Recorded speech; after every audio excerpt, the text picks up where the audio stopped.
हाँ, इसीलिए महापुरुष कहते हैं सत्संग लागी रहो रे भाई, तेरी बिगड़ी बात हाँ संतन के संग लाग रे, तेरी अच्छी बनेगी, अच्छी बनेगी तेरी बिगड़ी बनेगी। हाँ, किसकी बनी? तो बाबा कबीर गिनती करवाते हैं, ध्रुव की बन गई, प्रहलाद जी की बन गई, हरि सुमिरन बैराग रे, तेरी अच्छी बनेगी। ध्रुव जी की बन गई किस तरह से? ध्रुव जी के तो पिताजी बड़े ही कामी थे, हाँ, क्रोधी थे, लोभी थे, ठीक है। ध्रुव जी के पिताजी बड़े ही कामी पुरुष थे। बुढ़ापा में उन्होंने दूसरी शादी कर ली थी, ठीक है। और उसी विमाता के कारण ध्रुव जी महाराज की मां बहुत छोटी अवस्था में घर से लेकर बाहर निकल गई थी। और उसी विमाता ने फिर जब अपमान किया और निकल पड़े वन में, जंगल में, तो देवर्षि नारद जी महाराज जैसे संत का जब सानिध्य प्राप्त हुआ तो ध्रुव जी महाराज क्या बन गए? परम भागवत भक्त बन गए, परमात्मा के भक्त बन गए, संत बन गए, ठीक है। प्रहलाद की बन गए। प्रहलाद जी तो राक्षस कुल में पैदा हुए थे ना। उनकी माता को इंद्रदेव हरण कर ले जा रहे थे। नारद जी महाराज ने कहा कि इंद्रदेव, इस अबला को हरण कर कहां ले जा रहे हैं?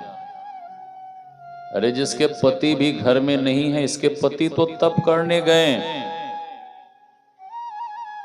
इंद्रदेव ने कहा कि देवर्षि आप नहीं जानते हैं, कयाधु के गर्भ में दुष्ट संतति राक्षस का बच्चा पल रहा है, और कहीं ये बाप से भी अधिक निकल गया तो हम लोगों का जीना हराम हो जाएगा, इसलिए मैं इसे गर्भ में ही मार डालूंगा। देवर्षि नारद जी महाराज ने कहा नहीं नहीं, आप नहीं जानते, माता कयाधु के गर्भ में कोई दुष्ट संतति राक्षस नहीं पल रहा। अरे इसके गर्भ में तो परम भागवत भक्त पल रहा है, इसलिए इसे छोड़ दो। छोड़ दिया। उस अबला स्त्री को, कयाधु को, देवर्षि नारद जी लेकर अपनी कुटिया में चले गए।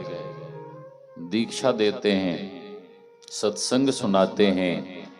वो गर्भस्थ शिशु भी सत्संग सुनता है। लेकिन आजकल की मां जब गर्भ धारण करती हैं तब क्या सुनती हैं? हाँ, वो डीजे वाला गाना सुनती हैं, डीजे पे डांस करती हैं, हाँ, अश्लील गानों को सुनती हैं, अश्लील चलचित्रों को देखती हैं। परिणाम क्या मिलता है? बच्चा भी फिर वैसा ही पैदा होता है।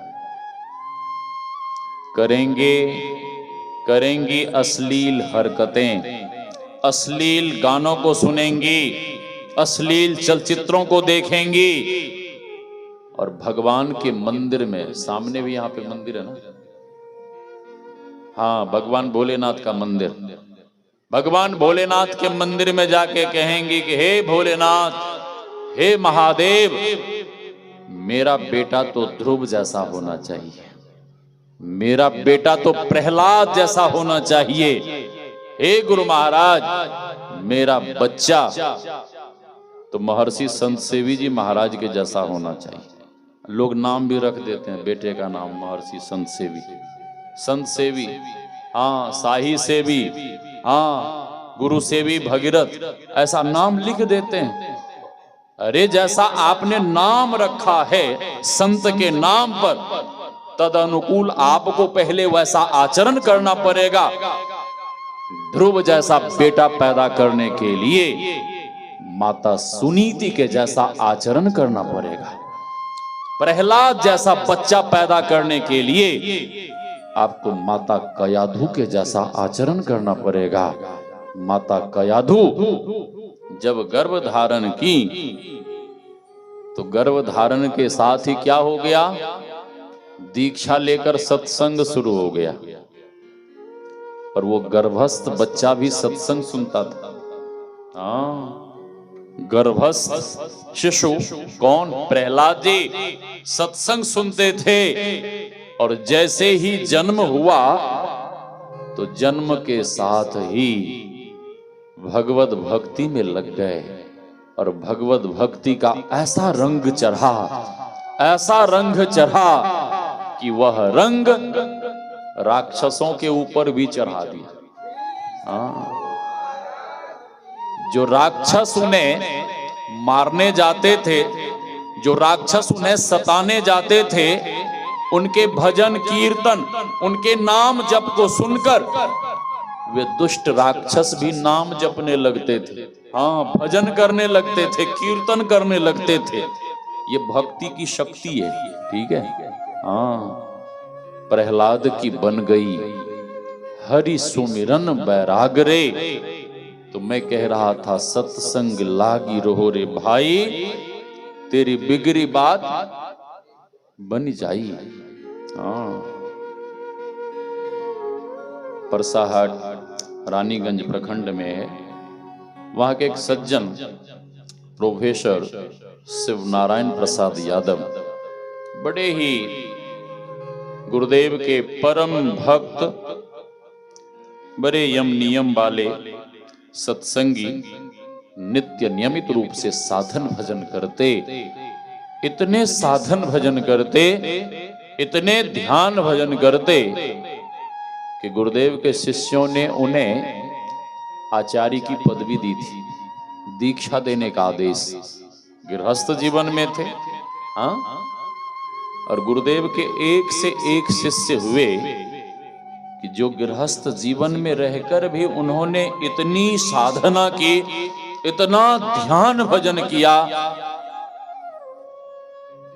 कि गृहस्थ जीवन में रहकर ध्यान भजन साधन भजन करते हुए भी वे जीवन मुक्त हो गए। उन्हें काल लेने नहीं आया, उन्होंने अपनी इच्छा से इस देह को त्याग किया। हाँ, वो और उनकी पत्नी अभी भी सशरीर में है, माता जी, और उनकी 2 छोटी छोटी बच्ची। सभी लोग कुप्पा घाट गए गुरु महाराज के दर्शन करने।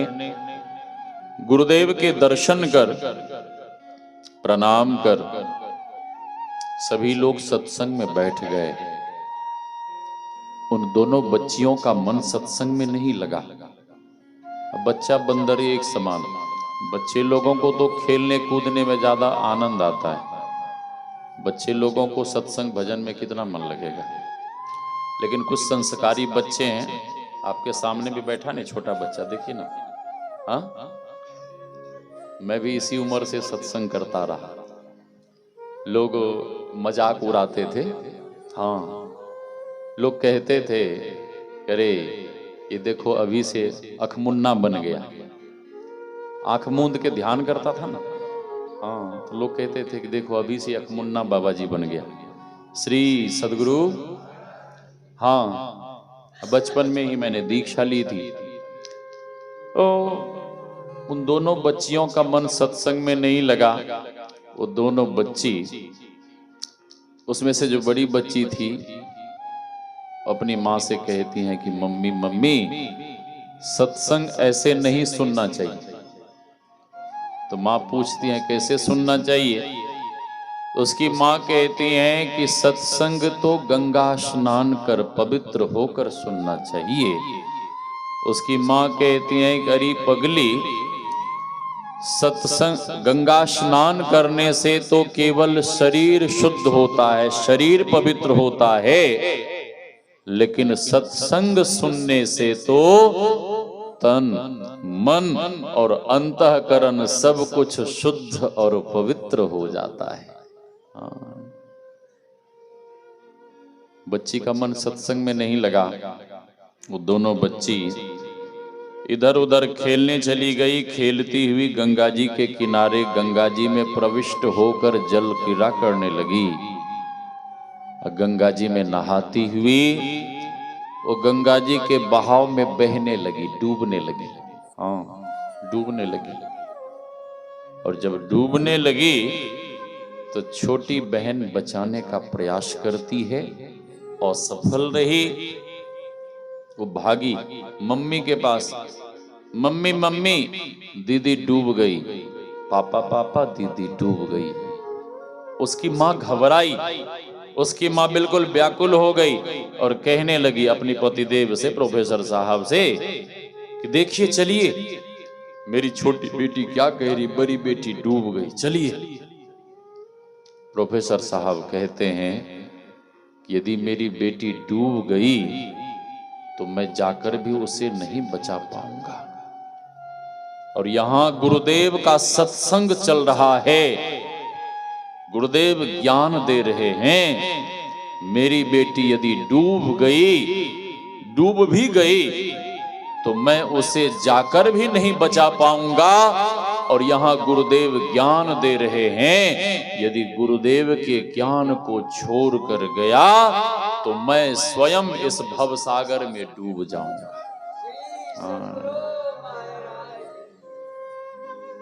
कितने समर्पित भक्त थे। हाँ, लेकिन आजकल के लोग क्या कहते हैं, अरे क्या जाना, सत्संग तो होता ही रहता है। हाँ, होता ही रहता है। हाँ, आज नहीं बाद में, अगली बार सुन लेंगे, इस बार छोड़ो। श्री सद्गुरु। पत्नी नाराज हुई, पत्नी कहती है कि आपका हृदय पत्थर का है क्या? मेरी बच्ची डूब गई और आपको सत्संग का परा है। पतिदेव कुछ नहीं बोले, चुपचाप आंख बंद कर सत्संग सुनते रहे। उधर बच्ची जो गंगा जी में डूब रही थी, उसको जब लगा कि अब मैं नहीं बच पाऊंगी, तो दोनों हाथ ऊपर उठा देती हैं और जोर जोर से गुरु महाराज को पुकारने लगती हैं और कहती हैं कि हे गुरु महाराज हमें बचा लीजिए, हे गुरु महाराज हमारी रक्षा करिए, हे गुरु महाराज हमें बचा लीजिए। जब बहुत आर्त पुकार करने लगी तो उसी समय आर्त पुकार करती हुई वो बच्ची गंगा जी में डूब गई। क्या गुरुदेव भक्त की पुकार नहीं सुनते हैं? सुनते हैं निश्चित रूप से। चाहे बिहार के लोग पुकारे, चाहे पंजाब के लोग पुकारे, चाहे विदेश के लोग पुकारे, जहां कहीं भी शिष्यों ने, भक्तों ने अपने गुरुदेव भगवान को पुकारा, गुरुदेव भगवान प्रत्यक्ष या अप्रत्यक्ष रूप में अपने शिष्यों की, भक्तों की रक्षा की है। मैं पहली बार हांगकांग गया था। कस्टम ऑफिसर ने, डॉक्टर साहब ने सुबह कह दिया था कि हाँ बदमाश लोगों, नहीं कस्टम ऑफिसर ने, हाँ अधिकारी ने हमें रोक लिया। हम और स्वामी सत्यानंद जी महाराज लाइन में खड़े थे, ठीक है। हाँ, इमिग्रेशन होता है, पंक्ति में सब लोग खड़े रहते हैं, सबके पासपोर्ट वीसा को चेक किया जाता है, ठीक है। हाँ, और उसके बाद वहां से निकलने देते हैं। तो लाइन में सब खड़े थे, मैं आगे था, स्वामी सत्यानंद महाराज मेरे पीछे खड़े थे, ठीक है। हाँ, उनकी आदत थी कि फ्लाइट में भी जब मैं बैठता था तो हमें खिड़की साइड में बिठाते थे, ठीक है। तो पीछे थे, ऑफिसर ने हमें रोका, ऑफिसर ने रोका, और जैसे ही रोका तो स्वामी जी पीछे से कहने लगे कि इन्हें छोड़ दीजिए, ये हमारे साथी हैं, हमारे साथ आए हैं। ऑफिसर करेश्वर में कहता है कि आप कुछ नहीं बोल सकते। हाँ, वहाँ का नियम कानून बहुत टाइट है।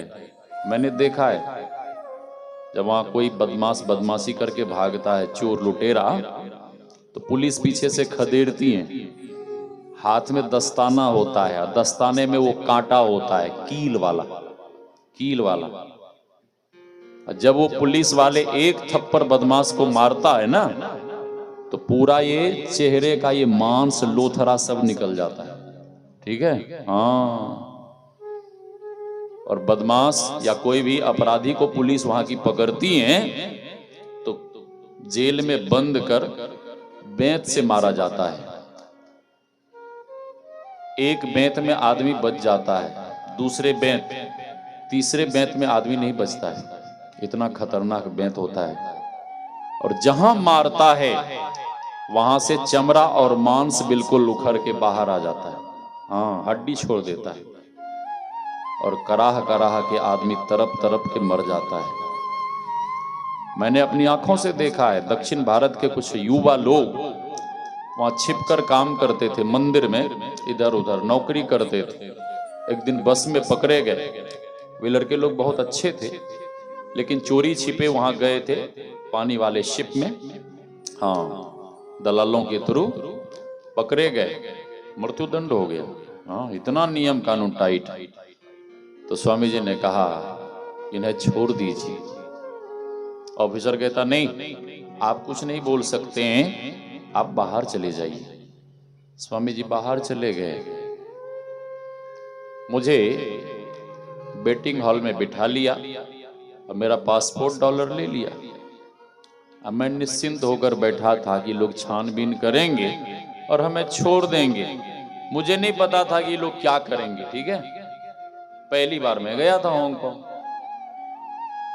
स्वामी जी को पता था कि ये लोग जब सन्यासी को पकड़ते हैं तो छोड़ते नहीं है, जान से मार डालते हैं।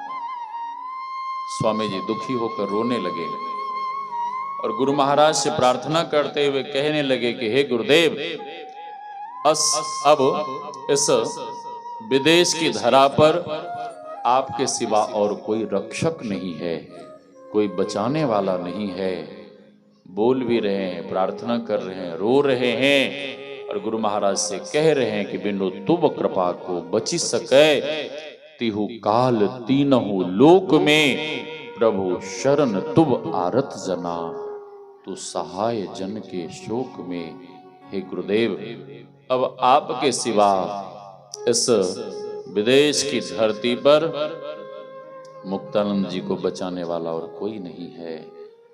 कहते हुए, प्रार्थना करते हुए जब बहुत रोने लगे, बहुत आंसू बहाने लगे, तो उसी समय गुरु महाराज की ऐसी कृपा भई कि उसी समय एक सज्जन धोती कुर्ता पहने हुए मेरे सामने आए और हमसे कहते हैं कि आप मुक्तानंद जी हैं। मैंने कहा जी हाँ। आप कौन? अपना कोई परिचय नहीं देते और अपना कोई परिचय नहीं देते हुए कहते हैं कि आप चिंता मत करिए, आपके स्वामी सत्यानंद जी महाराज बाहर खड़े हैं, अभी मैं आपको छुड़वा देता हूं। मैंने कहा ठीक है। वे गए, अपने से ऑफिसर को बुलाकर लाए और ऑफिसर से कहते हैं कि जिन्हें आप यहां रोक कर रखे हैं, ये लोग सन्यासी हैं, वैदिक सनातन धर्मी हैं, महात्मा हैं, इन्हें छोड़ दीजिए।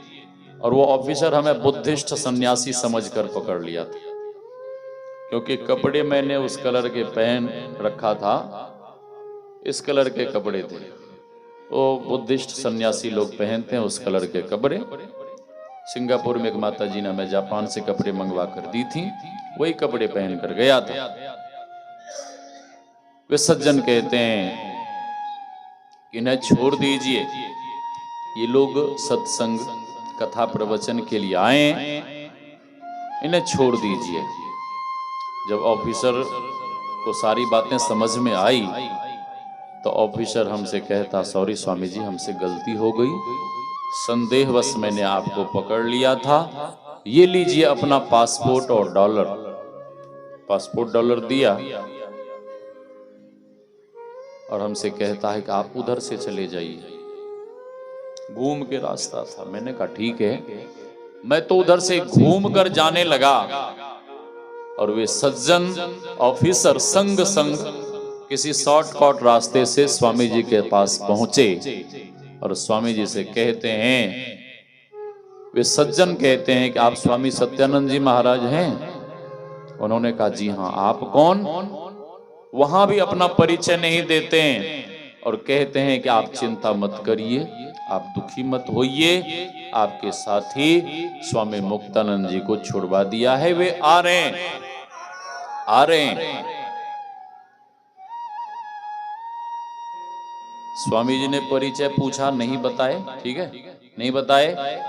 इतने में ही ऑफिसर स्वामी जी से कहता है, सो सॉरी स्वामी जी, मैंने संदेहवश आपके साथी को पकड़ लिया था, उन्हें छोड़ दिया है, वे आ रहे हैं। तो स्वामी जी ने कहा कि कोई बात नहीं, हाँ कोई बात नहीं, आपने छोड़ दिया, अच्छी बात है।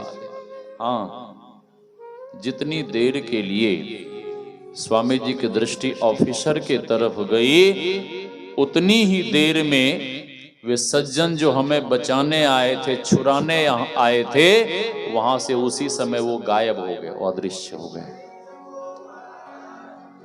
अंतर ध्यान हो गए। मैं पहुंचा, स्वामी जी का रोया रोया चेहरा। मैंने पूछा, स्वामी जी हमसे कहते हैं कि आपके पास जो सज्जन गए थे, क्या आप उन्हें पहचानते थे? मैंने कहा कि नहीं, मैं तो पहली बार यहां आया हूं, मैं उन्हें नहीं पहचानता था। मैंने कहा कि मैं तो समझ रहा था कि आपका भेजा हुआ कोई भक्त होगा। स्वामी जी कहते नहीं नहीं, मैंने किसी भक्त को नहीं भेजा था। तो मैंने कहा कि वो तो हमसे बिना कुछ पूछे आपके बारे में, मेरे बारे में ऑफिसर को सब कुछ बता रहे थे। इतना कहना था कि स्वामी जी जोर जोर से रोने लगे। और जब स्वामी जी रोने लगे तो मैंने पूछा, आप रो क्यों रहे हैं? स्वामी जी रोते हुए कहने लगे, आपके पास कुर्सी पर बैठे रहे, आपने उन्हें पहचाना नहीं, मेरे पास आकर खड़े रहे, मैं उनका चरण स्पर्श तक नहीं कर पाया। मैंने पूछा कौन थे? स्वामी जी कहते हैं कि अभी तक आप समझ नहीं पाए। मैंने कहा नहीं। स्वामी जी कहते हैं, मेरी प्रार्थना को सुन, मेरे आर्त पुकार को सुन, वे सज्जन के रूप में और कोई नहीं, वे सज्जन के रूप में तो साक्षात गुरुदेव भगवान ही आए थे। उस धरा को स्वामी जी ने प्रणाम किया, मैंने भी उस धरा को प्रणाम किया।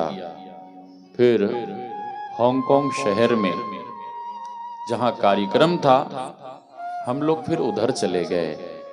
तो मैं कह रहा था कि चाहे बिहार के लोग पुकारे, चाहे पंजाब के लोग पुकारे, चाहे विदेश के लोग पुकारे, जहां कहीं भी शिष्यों ने, भक्तों ने अपने गुरुदेव भगवान को पुकारा, गुरुदेव भगवान प्रत्यक्ष या अप्रत्यक्ष रूप में अपने शिष्यों की, भक्तों की रक्षा की। वो बच्ची आर्त पुकार करती हुई तो गंगा जी में डूब गई। उसकी आर्त पुकार को सुन, वहीं गंगा जी के तट पर उसी समय एक वृद्ध बाबा टहलने लगे, धोती कुर्ता पहने हुए, हाथ में लाठी, चरण में खड़ाऊं। एक नवयुवक वहीं टहल रहा था। उस वृद्ध बाबा ने कहा कि ए बच्चा, क्या तुम तैरना जानते हो? हाँ बाबा, मैं भी गंगा जी के किनारे प्रयागराज इलाहाबाद का रहने वाला हूं। ए बच्चा, यहां सामने एक बच्ची डूब गई है, क्या तुम उसे ऊपर कर पाओगे? हाँ बाबा। कपड़े कुपड़े उतारा। वो लड़का उससे पहले भी वहां आया था, कुप्पा घाट। गुरु महाराज से मन्नत मांगी थी कि हे मेही बाबा, मैं जॉब की तैयारी कर रहा हूं, मुझे जॉब मिल गया तो पुनः मैं आपके दर्शन करने आऊंगा और दीक्षा लेने जरूर आऊंगा। उस लड़के को जॉब मिला था, दोबारा वो दीक्षा लेने आया था, लेकिन वो लड़का उस बूढ़ा बाबा को पहचान नहीं पाया। वृद्ध बाबा ने कहा, ए बच्चा, यहां सामने एक बच्ची डूब गई है। ठीक है बाबा।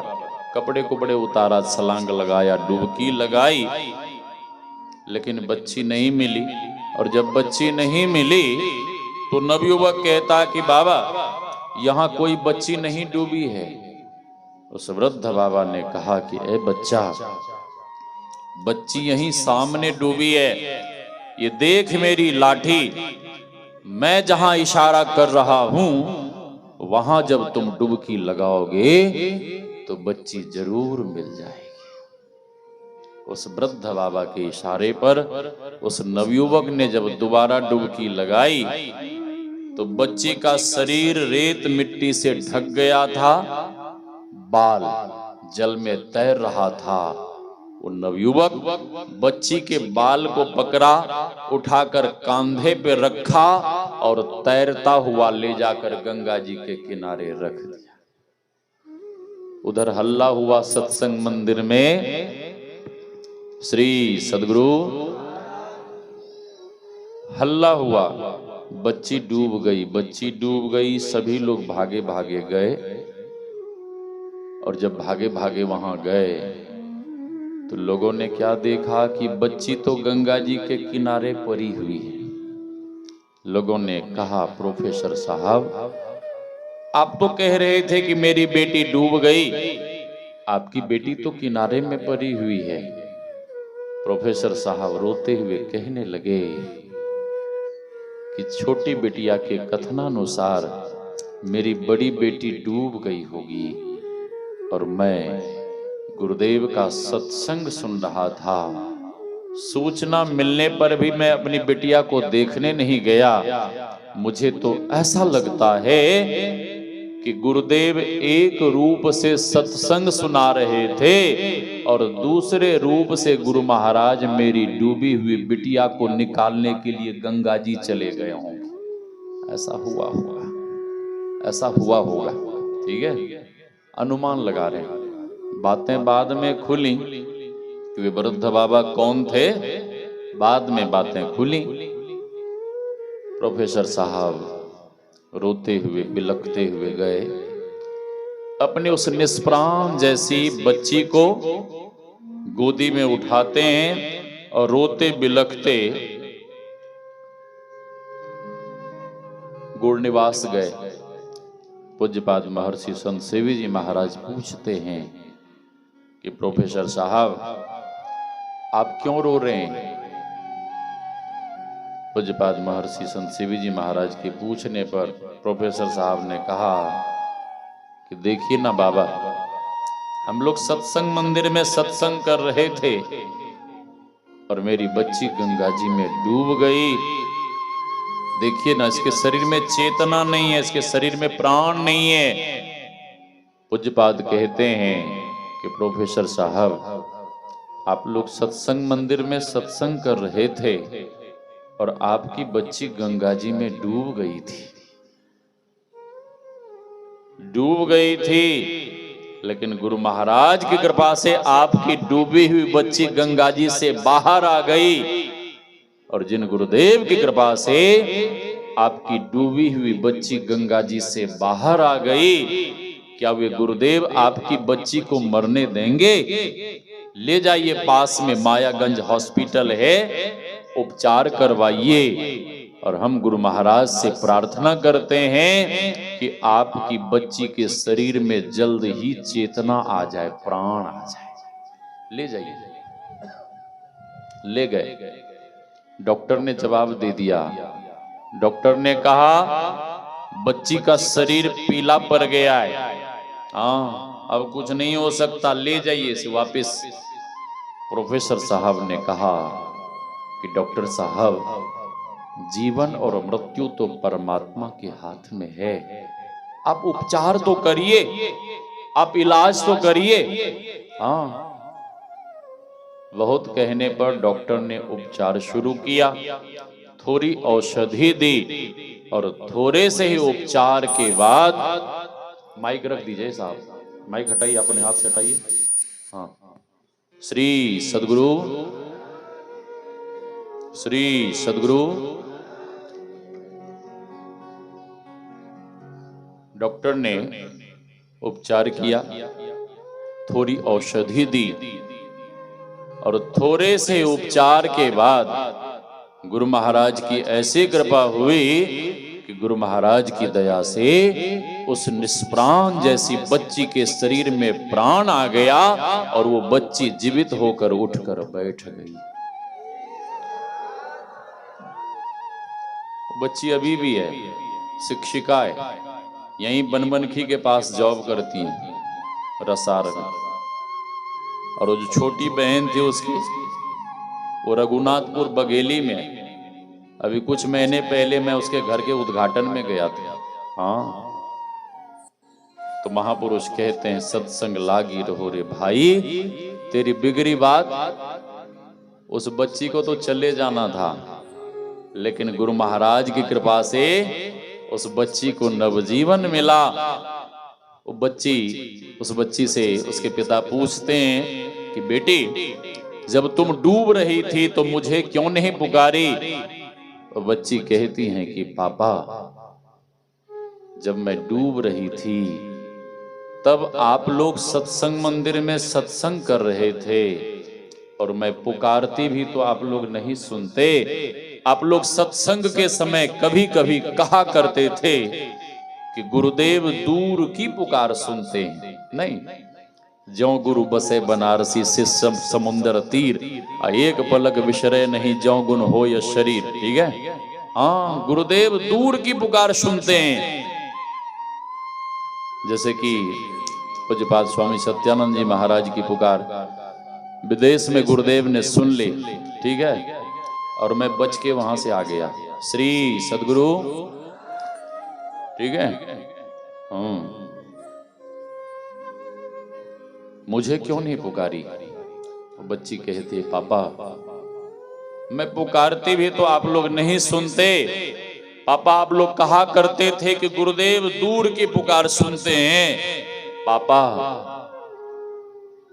मैं गुरु महाराज को पुकारने लगी।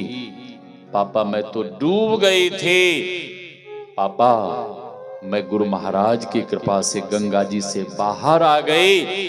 पापा, मैं तो मर गई थी। गुरु महाराज की कृपा से पापा आज मुझे नवजीवन मिला है, नया जीवन मिला है। बेटी और पिता दोनों गले लगकर बहुत रोए। कुप्पा घाट आश्रम आए। जैसे ही कुप्पा घाट के मुख्य द्वार में प्रवेश करते हैं, वही लड़का जिसने बाहर किया था उस बच्ची का हाथ पकड़ लेता है और कहता है कि बच्ची, तुम ठीक हो ना? प्रोफेसर साहब ने पूछा, क्या इस बच्ची को आप पहचानते हैं? नवयुवक ने कहा, हाँ, मैंने ही तो इसे गंगा जी से बाहर किया था। प्रोफेसर साहब ने पूछा, क्या आपने डूबते हुए देखा था? नहीं, मैंने तो नहीं देखा। फिर आपको किसने बताया? अब बातें खुल रही हैं कि वृद्ध बाबा कौन थे। उस नवयुवक ने बताया कि एक वृद्ध बाबा धोती कुर्ता पहने हुए, सफेद बाल दाढ़ी, चरण में खड़ाऊं, चरण पादुका पहने हुए गंगा जी के किनारे टहल रहे थे और उन्होंने ही मुझे बताया। और उनके इशारे पर जब मैंने डुबकी लगाई तो हमें यही बच्ची मिली थी। अब तो प्रोफेसर साहब खड़े खड़े फूट फूट कर रोने लगे। लोगों ने कहा, आप रो क्यों रहे? रो क्यों रहे? प्रोफेसर साहब ने कहा, गुरु कृपा को याद कर रो रहा हूं कि हमारे गुरुदेव कितने कृपालु हैं, कितने दयालु हैं कि एक रूप से गुरुदेव सत्संग सुना रहे थे और दूसरे रूप से गुरुदेव हमारी डूबी हुई बिटिया को निकालने के लिए गंगा जी चले गए थे। गुरु महाराज की कृपा को याद कर रो रहा हूं। गुरु महाराज से आशीर्वाद दिलवाए, फिर अपने घर को गए। तो महापुरुष कहते हैं जो सत्संग से लगकर रहते हैं उसके बिगड़े हुए कार्य भी बन जाते हैं। गुरुदेव की वाणी में नित सत्संगति करो बनाई, अंतर बाहर द्वय विधि भाई, धर्म कथा बाहर सत्संगा, अंतर सत्संग ध्यान अभंगा। आंतरिक सत्संग क्या है? ध्यान। और गुरुदेव कहते हैं फिरे चहुदिसी जगत में, वक्तता देता फिरे, ध्यान बिनु नहीं शांति आवे, लोग हो कितनहु घिरे। गुरुदेव कहते हैं माघ भूखा बाघ काल को, मुख परोहे बाबरे, होश कर चेतो सवेरे, बचो ध्यान के दावरे, काल मुख से निबुक भागो, ध्यान के बल भाई रे, ऐसो अवसर खोई हो तो, रोई हो पछताई रे। अवसर, अवसर क्या है? अवसर क्या है? हाँ, ये मानव जीवन रूपी हम आपको एक सुनहरा अवसर मिला है। भगवान श्री राम कहते हैं we have got this human body, you great luck, God has given this human body by grace. हाँ, हरि तुम बहुत अनुग्रह कीन हो, साधन धाम विबुध दुर्लभ तनु, मोहे कृपा करी दीन हो, हरि तुम बहुत अनुग्रह कीन हो। ये अवसर हम आपको मिला है, मानव जीवन रूपी एक सुनहरा अवसर मिला है। रावण को सोने का नगर मिला था और मानवों को ये मानव जीवन रूपी एक सुनहरा अवसर मिला है। रावण कहाँ रहता था? पूर्णिया में। कहाँ? रुपोली बाजार, लंका में। कहाँ रहता था? लंका में। हाँ ठीक, लंका में। लंका किस चीज से बनी थी? सोने से, स्वर्ण से। ठीक है। अच्छा, उस स्वर्ण नगरी लंका का रावण ने दुरुपयोग किया या सदुपयोग? क्या किया? दुरुपयोग किया। और दुरुपयोग करने का परिणाम क्या मिला? हाँ, रहा न कुल को रोवनिहारा, 1 लख पूत 1.25 लाख नाती, जा रावण घर दिया न बाती, सोने के महल रुपए के छाजा, छोड़ चले रोता हुआ, पश्चाताप करता हुआ, हाथ मलता हुआ इस शरीर संसार को छोड़ के चला गया। और हम आप भी यदि दुरुपयोग करेंगे इस मानव जीवन का, दुरुपयोग कैसे करते हैं लोग पता है? हाँ, लोग भक्ति में नाम लिखा लेते हैं कि हम भक्त हैं, हम भक्ति ने। ठीक है। एक दूसरे की निंदा करते हैं, चुगली करते हैं, शिकायत करते हैं। ठीक है। और ध्यान से सुन लीजिए, संत ने लिख दिया इसी रामचरितमानस में, डॉक्टर साहब जिसका पाठ कर रहे थे, आप ही पाठ कर रहे थे।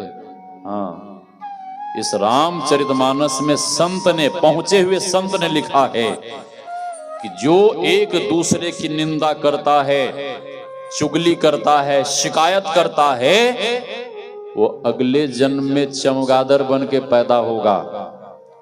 चाहे अपने को भक्त कहिए या भक्तिन कहिए, जो कहिए। ठीक है। अपने को बहुत बड़े ज्ञानी मानिए या जो मानिए। ठीक है। यदि आप एक दूसरे की निंदा करते हैं, शिकायत करते हैं, तो मरने के बाद चमगादड़ बन जाएंगे। मैं नहीं कह रहा हूं, पहुंचे हुए संत कह रहे हैं। ठीक है। लेकिन लोग निंदा किए बिना नहीं रहते हैं। ठीक है ना? हाँ, ये भक्त उस भक्त की निंदा, वो भक्त उस भक्त की निंदा, ये महात्मा उस महात्मा की निंदा। हाँ, काहे के लिए भक्त बने, काहे के लिए महात्मा बने? यही करने के लिए। हाँ, हाँ। और ऐसे लोगों को परमात्मा यदि चमगादड़ नहीं बनाएंगे तो गूंगा जरूर बना देते हैं परमात्मा। ठीक है। वाणी छीन लेते हैं। तो बचिए, संकल्प लीजिए आप यदि सत्संग सुनते हैं तो संकल्प लीजिए कि आज से हम किसी की भी निंदा, चुगली, शिकायत नहीं करेंगे। तभी आप सच्चे भक्त बन पाएंगे, सच्चे सत्संगी बन पाएंगे, सच्चे साधु बन पाएंगे, सच्चे संत बन पाएंगे। यदि ये सब कमियां हैं तो सारा जीवन बीत जाएगा, कुछ मिलने वाला नहीं है और दुर्गति हो जाएगी। महापुरुष कहते हैं, निंदा किसी की हम किसी से भूल कर भी ना करें। और हम आपका जीवन कैसा होना चाहिए? महापुरुष कहते हैं, दिव्य जीवन हो हमारा, यश तेरा गाया करें। हम आपका जीवन इन कूड़े कचरों से रहित होना चाहिए। हाँ, तो गुरुदेव कहते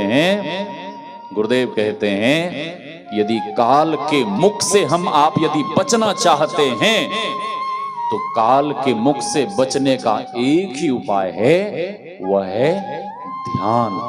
ध्यान, गुरुदेव की वाणी में ध्यानाभ्यास करो सद सद ही, चातक दृष्टि बनाई हो, लखत लखत छवि बिंदु प्रभु की, ज्योति मंडल धसी धाई हो। चातक दृष्टि, चातक पक्षी के जैसे, चातक पक्षी, चातक जो चिड़िया होती है, वह जीवन में प्रण लिए हुए रहती है कि हम स्वाति नक्षत्र के जल बूंद को छोड़कर अन्य कोई भी जल ग्रहण नहीं करेंगे। ठीक है, तो साधकों के जीवन में, भक्तों के जीवन में भी प्रण होना चाहिए कि हम परमात्मा रूपी अमृत को छोड़कर कभी भी विषय रूपी विष ग्रहण नहीं करेंगे। और इस तरह का जब आप प्रण लेंगे तो आपको निश्चित रूप से साधना करते हुए, ध्यान भजन करते हुए कभी न कभी उस परमात्मा रूपी अमृत की प्राप्ति हो जाएगी। तो कहने को बहुत सारी बातें हैं, अधिक नहीं कहते हुए वाणी को विराम। कल जो 2 सत्र का शेष सत्संग रह गया है, एक मैं और कुछ सुना देना चाहता हूं। ये आपको पता है कि जो हमारे ब्रह्मलीन स्वामी श्री अनिरुद्ध बाबा गुरु महाराज के भक्त, हम आपके बीच नहीं रहे। ठीक है, नहीं रहे। और मैंने सुना था कि सत्संग नहीं हो पाएगा। ठीक है, क्योंकि पता नहीं किस तरह की स्थिति रही होगी यहाँ की, जो भी है। ठीक है, लेकिन ये हमारे, क्या नाम है, दिनेश बाबा, स्वामी दिनेश बाबा बड़े ही सरल स्वभाव के हैं। और एक माता जी हैं, ये लोग आए थे वहां अरजपुर ब्रह्मदेव, स्वामी ब्रह्मदेव बाबा के आश्रम पर। वहां भी इसी तरह से दिव्य भव्य कार्यक्रम हुआ था, वहां पे बहुत उपस्थिति हुई थी। तो वहीं पे कार्यक्रम निश्चित हुआ था। तो हमारे आदरणीय श्री स्वामी दिनेश बाबा और एक पूज्या माता जी हैं, जो आज भी वहाँ भोजन प्रसाद बना रही थी, खिला रही थी। तो माता जी के भीतर बहुत श्रद्धा, और सबसे पहले माता जी ने चर्चा शुरू की और वहीं पर यह कार्यक्रम निश्चित हुआ।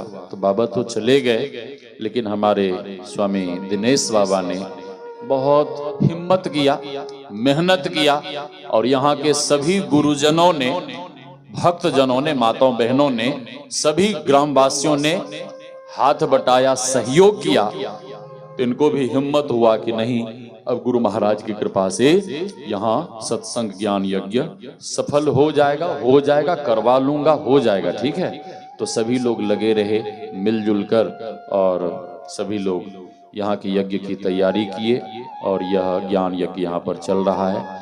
कल तक यह सत्संग ज्ञान यज्ञ